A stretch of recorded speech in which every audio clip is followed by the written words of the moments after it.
The 4 times God opened the waters according to the Bible. First, Moses led the people of Israel out of slavery. But before them stood the mighty Red Sea, and behind them the roar of Pharaoh's army. There was no escape. Then, by God's command, Moses lifted his staff. The sea parted, the waters rose like walls, and Israel crossed on dry ground.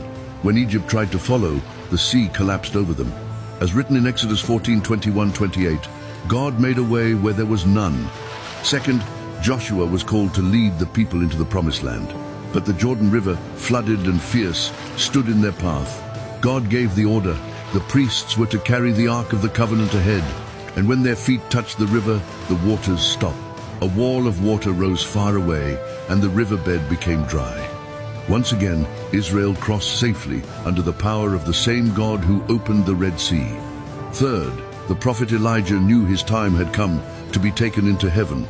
He took his cloak, rolled it tightly, and struck the waters of the Jordan. And just as written in 2 Kings 2-8, the waters parted before him. He and Elisha crossed without getting wet, a final miracle for a prophet who walked with God. Fourth, Elisha had received the mantle of his master.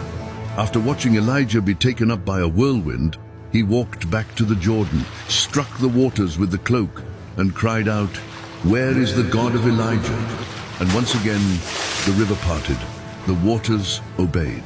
It wasn't once, it wasn't twice. 4 times the waters opened, because when God opens the way, not even the sea dares to stand in his path.